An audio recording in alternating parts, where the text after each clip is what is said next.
अच्छा जी, हमने previous video में डिस्कस किया उसके बारे में, लिवर के बाइल जूस के बारे में। अब हम आते हैं नेक्स्ट, उसकी तरफ आते हैं कि पैनक्रियाज़ क्या काम करता है, पैनक्रियाज़ कौन-कौन से जूसेस रिलीज़ करता है। तो ये हम सारे फंक्शन उसमें ड्यूडेनम के, मतलब जो उसका स्मॉल इंटेस्टाइन का पहला पार्ट है ड्यूडेनम, उसके फंक्शन हम डिस्कस कर रहे हैं। और पैनक्रियाज़ हमारे पास जो रिलीज़ करता है अपना पैनक्रियाटिक जूस। तो पैनक्रियाज़ जो होता है, दे रिलीज़ पैनक्रियाटिक जूस। अच्छा,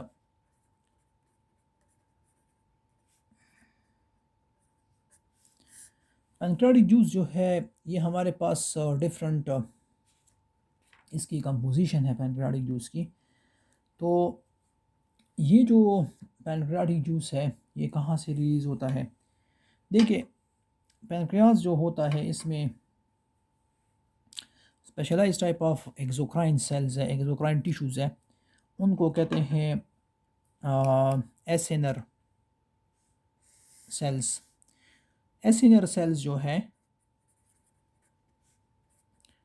या ये वो सेल्स है which are called as exocrine tissue. Exocrine tissues वो होते हैं जो डाइजेस्टिव जूस रिलीज़ करते हो।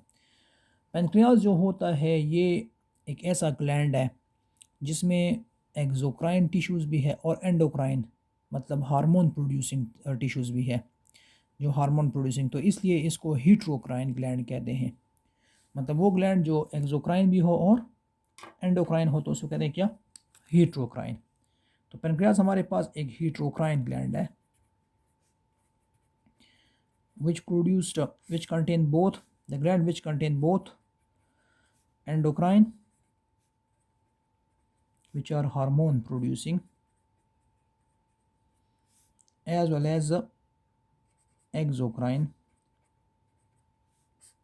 which are actually enzyme producing, मतलब जो डाइजेस्टिव जूस प्रोड्यूस करते हैं, वो टिश्यूज़ भी इसमें मौजूद है। ठीक है, तो ये पैनक्रियाज की ये मतलब वो खसूसियत है। अच्छा, जो एक्सोक्राइन टिश्यूज़ है वो हमारे पास क्या है?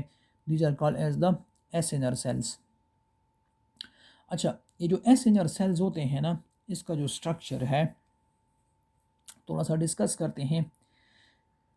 ये एसिनस एक स्ट्रक्चर है, एसिनस। ये एसिनर सेल्स जो होते हैं ये कंबाइन होते तो ये एसिनस बनाते हैं, एक यूनिट, एक स्ट्रक्चर बनाते हैं।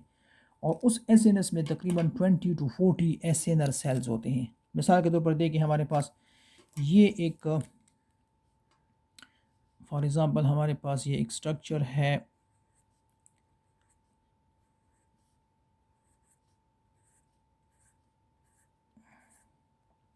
दिस स्ट्रक्चर,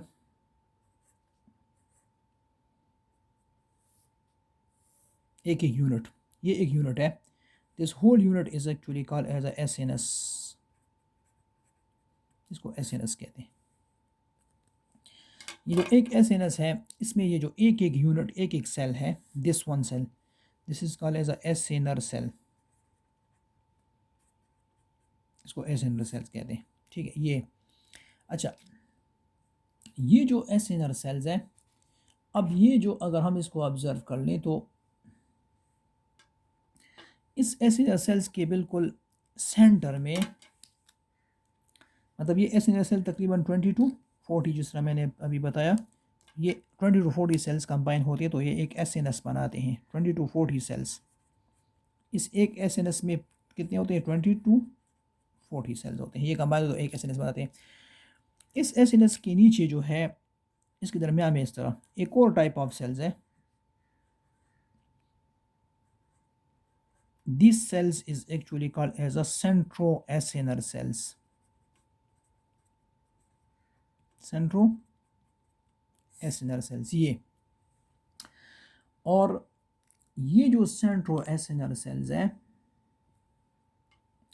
ये मतलब ये जो एसिनर सेल्स और सेंट्रोएसिनर, इससे एक डक्ट निकलता है, this duct, this small duct from one acinus, ये जो है ये भी सेलुलर है, मतलब ये भी सेल से बना होता है। This duct is called as a intercalated duct. Intercalated duct, ये जो मतलब एक एसएनएस का पूरा जो डक्ट है उसको कहते हैं इंटरकैलेटेड डक्ट, उसको कहते हैं। अच्छा, ये जो इंटरकैलेटेड डक्ट है ये अब फॉर एग्जांपल एक दूसरा एसएनएस है, for example this another SNS,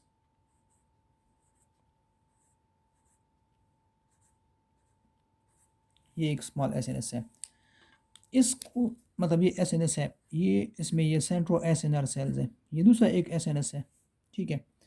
और इससे फॉर एग्जांपल इस तरह एक इंटरकैलेटेड डक्ट अराइज हुआ है, ये एक इंटरकैलेटेड डक्ट है, ठीक है। मतलब इसमें ये जो सेल्स है फॉर एग्जांपल दिस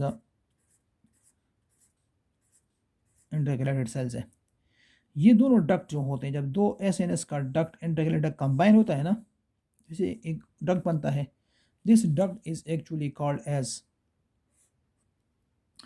इंटरलब्यूलर डक्ट।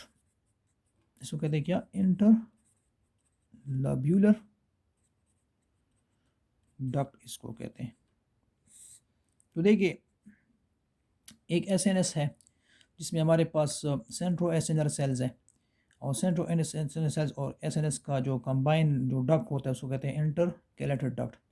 और दो इंटरकैलेटेड डक्ट कंबाइन होकर क्या बताए? इंटरलब्यूलर डक्ट। अच्छा, इंटरलब्यूलर डक्ट जब कंबाइन होते हैं ना तो वो मेन पैनक्रियाटिक डक्ट बनाते हैं, मतलब ये अपना जूस पैनक्रियाटिक डक्ट में एंटर होते हैं। तो इंटरलब्यूलर डक्ट जो होते हैं they combine to form a main duct, इसे एक मेन डक्ट बनता है। This duct is actually called as a pancreatic duct. और पैनक्रियाटिक डक्ट जो होते हैं, जो अभी हमने प्रीवियसली पढ़ा ना कि वो या कॉमन बाइल डक्ट के साथ कंबाइन होकर बनाता है क्या? फॉर एग्जांपल जिसका नाम हमने पढ़ा एम्प्यूला ऑफ वेटर, जिस तरह बनाता है, और वो एम्प्यूला ऑफ वेटर पे ड्यूडिनम में एंटर होता है, या ये इंडिविजुअली ये पैनक्रियाटिक डक्ट अलग बास मतलब कंडीशन में ड्यूडिनम में एंटर होता है, ठीक है। तो ये हमारे पास पैनक्रियास का जो स्ट्रक्चर होता है जिसमें जो एक्सोक्राइन टिश्यू है वो ऐसे है, जो एंडोक्राइन टिश्यू है उसके दरमियान में स्प्रेड होते हैं और इसके दरमियान में होते हैं, एक्सोक्राइन के दरमियान में होते हैं, और वो है हमारे पास these tissue are called as islets of Langerhans. वो कौन से? वो आइलेट्स ऑफ लैंगरहैंस हैं। तो ये हमारे पास एक्सोक्राइन है और इसके दरमियान में ये जो है दीज टिश्यूज मतलब जो विदाउट डक्ट होते हैं, ये हमारे पास है, these are called as islets of Langerhans, ठीक है। ये एंडोक्राइन टिश्यू है, सॉरी ये एंडोक्राइन है, एक्सोक्राइन नहीं है। तो एक्सोक्राइन कौन से है? वो एसएनएस है। एक्सोक्राइन क्या कौन से? These are called as exocrine tissue. और एंडोक्राइन जो है वो हमारे पास आइलेट्स ऑफ लैंगरहैंस है, ठीक है। अच्छा, ये हमारे पास हो गया कि हम this is about the pancreas structure. अच्छा, ये जो एसिनर सेल्स है, what is the function of this acinus cells? ये हमारे पास जो एसिनर सेल्स होते हैं या एसिनस जो है ये क्या करते हैं? They are responsible for adding digestive juice in pancreatic juice. मतलब ये जो एसिनर सेल्स है इसका ये काम होता है ना कि ये हमारे पास पैनक्रियाटिक जूस का जो एंजाइम्स पोर्शन है ना, मतलब जितने भी एंजाइम पैनक्रियाटिक जूस में होते हैं वो ये उसके साथ ऐड करता है। और जो सेंट्रो एसएनआर सेल्स है और जो इंटरकैलेटेड सेल्स है जो इंटरकैलेटेड में होते हैं उसका ये काम होता है ना कि पैनक्रियास के अंदर जितने भी फ्लूइड होता है, वाटर की जो कंटेंट होती है और जितने सॉल्ट्स होते हैं, इलेक्ट्रोलाइट्स होते हैं, वो ये सेंट्रो एसएनआर सेल्स और इंटरकैलेटेड सेल्स ऐड करते हैं। ये बात याद रखिए। तो एंजाइमेटिक पोर्शन पैनक्रियास का कौन ऐड करता है? Acinar cells. और जो सेंट्रो एसएनआर सेल्स है और इंटरकैलेटेड सेल्स है वो क्या ऐड करते हैं? वो उसके साथ फ्लूइड और इलेक्ट्रोलाइट ऐड करते हैं, ठीक है। This is the function of the pancreatic मतलब एसएनआर जो एक्सोक्राइन सेल्स है वो ये काम करते हैं। अच्छा, अब देखिए ज़रा, लेट्स से फॉर एग्जांपल देखिए पैनक्रियाटिक जूस की जो कंपोजिशन है,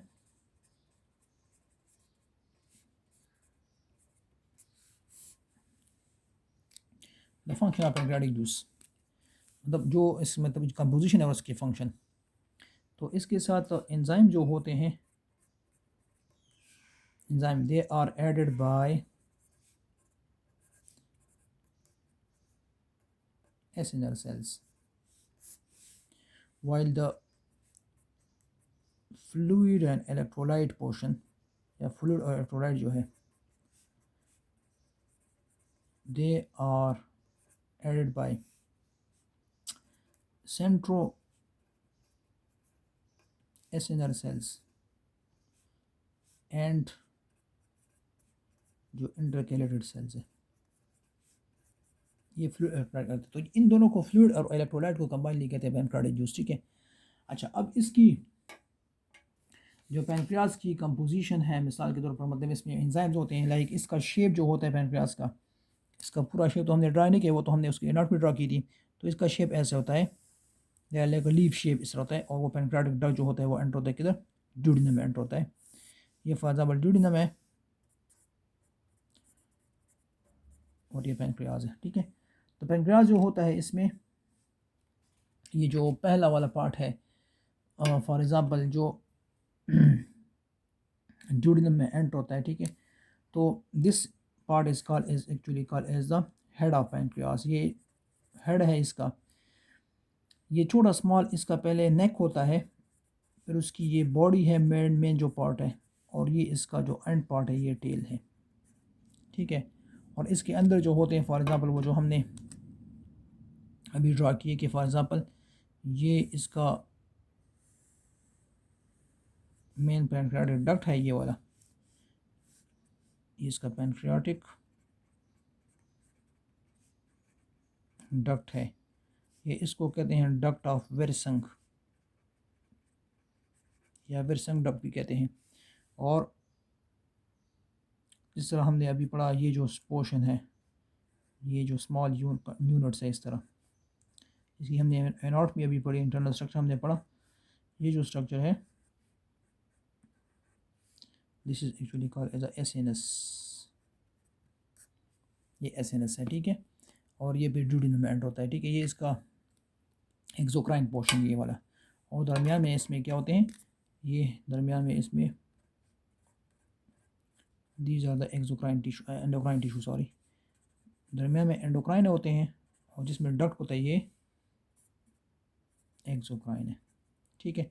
अच्छा, अब इसकी जो कंपोजिशन है पैनक्रियाज की, पैनक्रियाटिक जूस की कंपोजिशन, पैनक्रियाटिक जूस होता है ये भी क्या होता है, ये अल्कलाइन होता है, मतलब इसकी पीएच जो होती है वो अल्कलाइन होती है। और इसमें जो एंजाइम्स हैं, मुख्तलिफ़ किस्म के एंजाइम्स हैं, इसकी जो अमाउंट है वो तकरीबन 500 to 800 ml पर 24 आवर जो होता है वो प्रोड्यूस होता है, 500 to 800 ml पर डे मतलब है 24 आवर ये प्रोड्यूस होता है। और इसमें डिफरेंट टाइप ऑफ एंजाइम्स हैं। देखिए इसमें जो एक एंजाइम है, लेट से एक है हमारे पास, इसमें है एमाइलेज, पैनक्रियाटिक एमाइलेज, जिसको एमाइलॉप्सिन भी कहते हैं,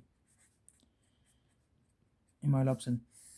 इसका ये काम होता है कि ये वही बात है कि मतलब जिस तरह हमने सलाइवी एमाइलेज में पढ़ा था कि वो स्टार्च को कन्वर्ट करते हैं माल्टोज़ में, तो ये भी स्टार्च को कन्वर्ट करता है किसमें, माल्टोज़ में, मतलब डाइसेक्राइड में। तो स्टार्च को डाइजेस्ट करते हैं माल्टोज़ में, ये कार्बोहाइड्रेट डाइजेस्टिंग एंजाइम है। दूसरा जो एंजाइम है that is called as a pancreatic lipase. Lipase जो होता है ये लिपिड्स को कन्वर्ट करता है किसमें, फैटी एसिड और ग्लाइसोल में, मतलब लिपिड्स डाइजेस्टिंग एंजाइम है, लिपिड्स को कन्वर्ट करता है फैटी एसिड में प्लस ग्लाइसोल में, ये लाइपेज का काम है, ये बात याद रखें। और एक और है जिसका नाम है पैनक्रियाटिक ट्रिप्सिनोजेन, ये बात याद रखिए। जिस तरह हमने स्टमक में पेप्सिनोजेन एंजाइम को पढ़ा था, और हमने ये पढ़ा था कि ट्रिप्सिनोजेन जो होता है वो पेप्सिनोजेन वो कन्वर्ट होता है पेप्सिन में, उसको HCl कन्वर्ट करता है। तो ये भी एक इनएक्टिव प्रोटीन डाइजेस्टिंग एंजाइम है, trypsinogen inactive protein digesting enzyme है। इसको भी एक्टिव ट्रिप्सिन में कन्वर्ट करना पड़ता है पहले, और इसको कन्वर्ट करता है एक एंजाइम जो ड्यूडिनल के वॉल रिलीज़ करता है, मतलब एक एंजाइम है जो ड्यूडिनल वॉल रिलीज़ करता है, उस एंजाइम का नाम है एंटीरोकाइनेज एंजाइम। इसको एक एंजाइम है जिसका नाम है ड्यूरल वॉल रिलीज करता है, उसका नाम है antero kinase enzyme. This is the ड्यूरल enzyme which is release by the, तो ये एक्टिव ट्रिप्सिन में काम होता है। और ट्रिप्सिन जो होता है ये एक पावरफुल प्रोटीन डाइजेस्टिंग एंजाइम है, मतलब ये प्रोटीन्स को कन्वर्ट करता है एमाइनो एसिड्स में। मतलब एक प्रोटीन जो होते हैं, प्रोटीन्स को they convert the protein into amino acids. मतलब ये एक स्ट्रॉन्ग डाइजेस्टिंग एंजाइम है जो प्रोटीन को एमाइनो एसिड्स में कन्वर्ट करता है, ठीक है। और इसके अलावा और भी सारे एंजाइम जो है फॉर एग्जांपल मौजूद है। अब फॉर एग्जांपल एक और भी है which is actually called as a trypsino chymotrypsinogen. Chymotrypsin भी होता है, इलास्टेज भी होता है, कार्बोक्सीपेप्टाइडेज भी होता है, और फास्फोलाइपेज भी होता है। मतलब ये कुछ एंजाइम्स हैं, उसके और हम डिस्कस करते हैं। और other enzymes present in the pancreatic juice. Chymotrypsin ये भी प्रोटीन डाइजेस्टिंग एंजाइम्स है, प्रोटीन को डाइजेस्ट करता है। इस तरह इलास्टेज है, इलास्टिन एक ऐसा एंजाइम है ना जो डाइजेस्ट करता है इलास्टिन प्रोटीन को। इलास्टिन जो होता है ये हमारे बॉडी में एक प्रोटीन है जिसका नाम है कोलेजन प्रोटीन। कोलेजन का कंपोनेंट इलास्टिन होता है। ये कोलेजन प्रोटीन जो होते हैं उसको क्या करते हैं, उसको डाइजेस्ट करते हैं, उसमें इलास्टिन करता है। तो they digest the elastin of collagen. और फास्फोलाइपेज, इसमें फास्फोलाइपेज भी होता है जो फास्फोलिपिड्स को डाइजेस्ट करते हैं, मतलब फास्फोलिपिड को कन्वर्ट करते हैं फैटी एसिड ग्लाइकोल में। तो फास्फोलाइपेज मतलब they are responsible to convert the phospholipid, जो फास्फोलिपिड्स होते हैं। फास्फोलिपिड आपको पता है कि वो सेल मेम्ब्रेन का जो फास्फोलिपिड्स होते हैं उसको भी फॉर एग्जांपल फैटी एसिड और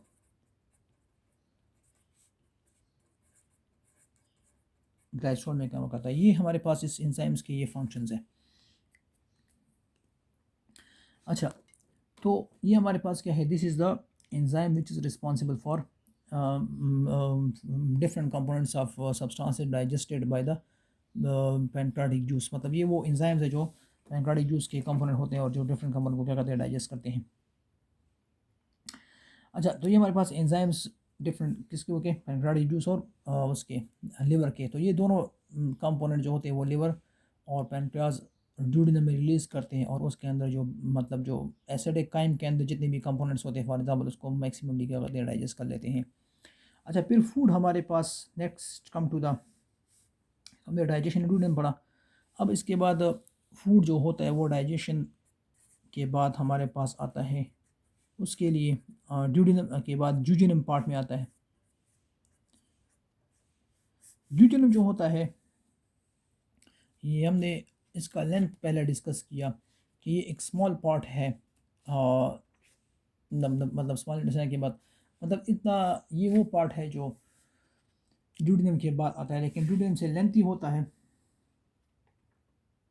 और फूड को क्या करता है, फॉर एग्ज़ाम्पल जो डाइजेशन होती है तकरीबन उसकी डाइजेशन को क्या कर लेता है, यहाँ फाइनलाइज कर लेता है। मतलब तकरीबन डाइजेशन यहाँ कंप्लीट हो जाती है, फूड की कंप्लीट डाइजेशन हो जाती है। जितना भी कॉम्प्लेक्स फूड था वो कम्प्लीटली क्या हो जाता है, डाइजेस्ट हो जाता है, ठीक है। तो पैनक्रियाटिक एंजाइम यहाँ भी क्या करते हैं, यहाँ डाइजेशन को कंटिन्यू करते हैं। तो this is the part where the food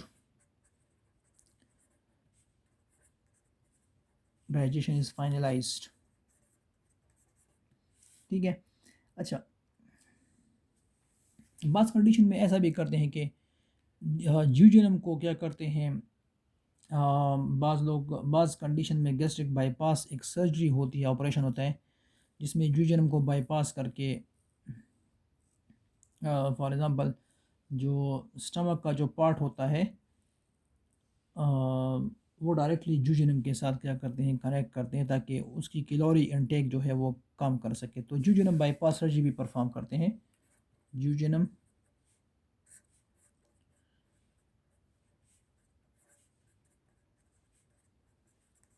bypass surgery, जिसमें स्टमक का जो कार्डिक एंड होता है, जिसको फॉर एग्ज़ाम्पल वो काट के वो डायरेक्टली उसके साथ क्या कर लेते हैं, ड्यूजेनम के साथ अटैच कर लेते हैं। मिसाल के तौर पर फॉर एग्ज़ाम्पल इस तरह होता है कि ये फॉर एग्ज़ाम्पल स्टमक है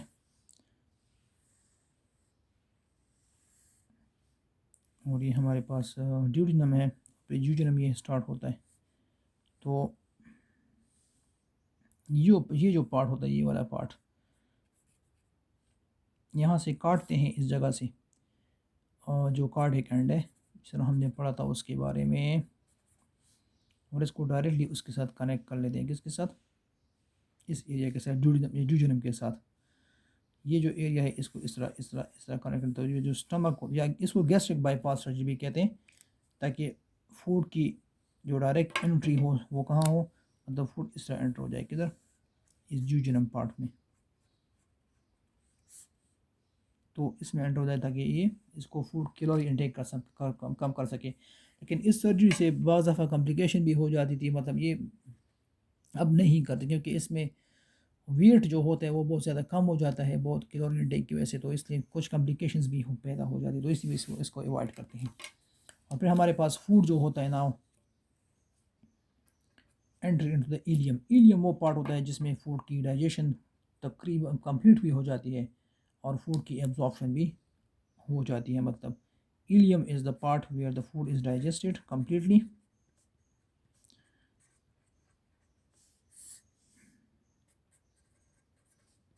Food is digested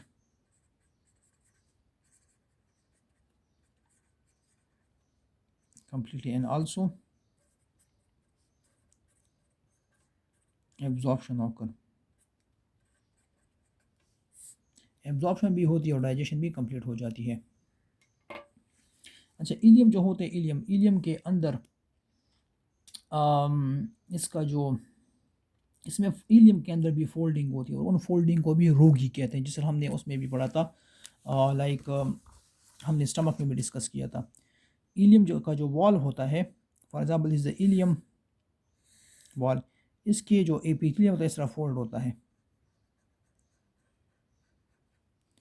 this folding are actually called as a, इसको रूगी कहते हैं। और इस रूगी के ऊपर क्या होती है, देयर आर प्रेजेंट मिलियंस की तरह में तरह फिंगर लाइक स्ट्रक्चर होती है।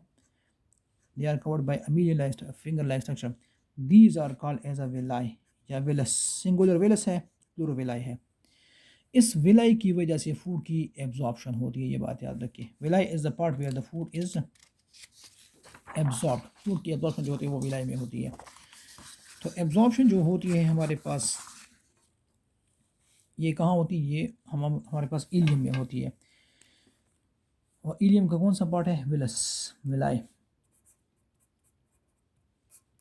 एक विलाई जो होता है ना, इस तरह इसका जो स्ट्रक्चर है, इसमें इस तरह फिंगर लाइक आउटबोट है इसका एक स्ट्रक्चर। विलाई का जो स्ट्रक्चर है, इसमें एक आउटर एपिथेलियल लेयर होता है। ये एक विलस का हम स्ट्रक्चर पढ़ रहे हैं।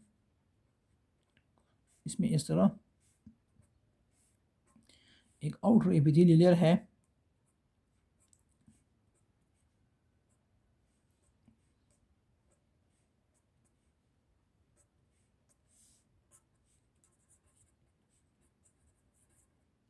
एपिथेलियम लेयर, ये इसके ऊपर होता है। और उसके अलावा उसके नीचे एक बड़ा लिम्फेटिक वेसल्स है। इंशाल्लाह हम उसमें पढ़ेंगे इम्यूनिटी में, सॉरी सर्कुलेशन में। ये एक लिम्फेटिक वेसल्स है, लिम्फेटिक के बारे में पढ़ेंगे, जिसको लैक्टील भी कहते हैं। और इसके सराउंडिंग में इस तरह ब्लड की कैपिलरीज की ब्रांचेस होती है, जो लैक्टील को उसके कहते सराउंड करती है। ज़्यादा ब्लड की कैपिलरीज भी सराउंड द लैक्टील, ठीक है। तो ये वो पार्ट है जो फूड की क्या करता है, एब्जॉर्प्शन करता है। अब फूड जो एब्जॉर्ब होता है, मिसाल के तौर पर ये बात याद रखिए, मुख्तलिफ़ किस्म के ये फूड की एब्ज़ॉर्प्शन जो होती है ना,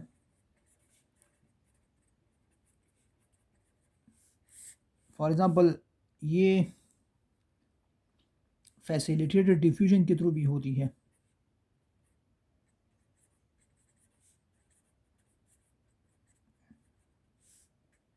ठीक है, ये बाय सिंपल डिफ्यूजन के थ्रू भी होती है, और ये एक्टिवली ट्रांसपोर्ट के मतलब एक्टिव ट्रांसपोर्ट के थ्रू भी होती है। ठीक है, मतलब फैसिलिटेटेड डिफ्यूजन वो डिफ्यूजन है ना, जब एक सब्सटेंस को एक कैरियर मॉलिक्यूल एक साइड से दूसरी साइड पे क्या करते हैं, ट्रांसफ़र करते हैं, वो फैसिलिटेटेड डिफ्यूजन है। और सिंपल जो होते हैं वो from higher to lower by simple passively क्या होते हैं, पास होते हैं। मतलब दोनों डिफ्यूजन प्रोसेस है, लेकिन एक में कैरियर मॉलिक्यूल इस्तेमाल होता है जिस तरह फैसिलिटेटेड में, और दूसरे में कैरियर मॉलिक्यूल नहीं इस्तेमाल होता। एक्टिव ट्रांसपोर्ट जिसमें एटीपी की एक्सपेंडिचर मतलब एटीपी जो होता है वो कंज्यूम होता है। जो जितने भी सब्सटेंसेस जो है मतलब इसके through, for example amino acids वगैरह, ग्लूकोज वगैरह, ठीक है ना, वो सब के सब यहाँ एब्जॉर्ब हो जाती है। अच्छा, ये बात याद रखें कि हमारे इंटेस्टाइन में इस विलाई के साथ एसोसिएटेड एक ग्लैंड्स होते हैं, मतलब जहाँ ये विलाई ख़त्म होता है ना, इधर इधर ये इधर इधर इसके साथ एक ग्लैंड होते हैं, एक स्ट्रक्चर होता है इस विलस के साथ। उस ग्लैंड को एक्चुअली कहते हैं क्रिप्ट्स ऑफ लेबर खून। ये इंटेस्टाइनल ग्लैंड्स है, ये बात याद रखें। हमारे इंटेस्टाइन में विलाई के साथ इंटेस्टाइनल ग्लैंड है जिसको कहते हैं क्रिप्ट्स ऑफ लेबर खून। ये हमारे विलाई के साथ एसोसिएटेड क्रिप्स ऑफ लेबर खून, क्रिप्स ऑफ लेबर खून। इन ग्लैंड्स का ये काम होता है कि दे प्रोड्यूस इंटेस्टाइनल जूस, जो क्या करते हैं, डाइजेशन प्रोसेस को कंप्लीट कर लेते हैं। मतलब जितना भी डाइजेस्टिव प्रोसेस है वो कंप्लीट करते हैं, क्योंकि इंटेस्टाइनल जूस जो होता है ये भी अल्कलाइन होता है, और उसके साथ इसकी जो कंपोजिशन है इसमें डिफरेंट एंजाइम्स हैं। लाइक इसमें एरेप्सिन एक एंजाइम है इंटेस्टाइनल जूस में, जो प्रोटीन को डाइजेस्ट करता है। मतलब जो प्रोटीन है उसको पेप्टाइड में कन्वर्ट करता है, बल्कि डाईपेप्टाइड में, जो पेप्टाइड है उसको डाईपेप्टाइड में कन्वर्ट करता है, पेप्टाइड को डाईपेप्टाइड में कन्वर्ट करता है। इस तरह सॉरी, बल्कि ये एक्चुअली डाईपेप्टाइड को इमाइनो एसिड में कन्वर्ट करता है, डाईपेप्टाइड को इमाइनो एसिड में कन्वर्ट करता है एरेप्सिन। इसके अलावा इसमें एरेप्सिन के अलावा इसमें और भी एंजाइम है, लाइक लैक्टेज है, माल्टेज है, लाइपेज है, ठीक है, सक्रेज है, ठीक है। तो ये एंजाइम जो होते हैं, मतलब जितने भी मतलब लैक्टेज लैक्टोज शुगर को कन्वर्ट करता है लैक्टोज और ग्लूकोज में, माल्टेज माल्टोज को कन्वर्ट करते हैं टू उसमें ग्लूकोज में, लाइपेज लिपिड्स मतलब लिपिड्स को डाइजेस्ट कर लेता है, और सक्रेज जो होता है वो सुक्रोज को डाइजेस्ट कर लेता है। तो सारे कंपोनेंट जो होते हैं वो डाइजेस्ट हो जाते हैं, और फिर उसके बाद यहाँ मतलब विलाई में इसकी क्या होती है, एब्जॉर्प्शन होती है। तो फूड कम्प्लीटली एब्जॉर्ब भी हो जाता है और डाइजेस्ट भी हो जाता है। उसके बाद फिर जो फूड एब्जॉर्ब नहीं होता वो फिर इस लार्ज इंटेस्टाइन में क्या होता है, वो एंटर होता है। तो लार्ज इंटेस्टाइन की वीडियो पे मैं आपको नेक्स्ट वीडियो में डिस्कस करूँगा।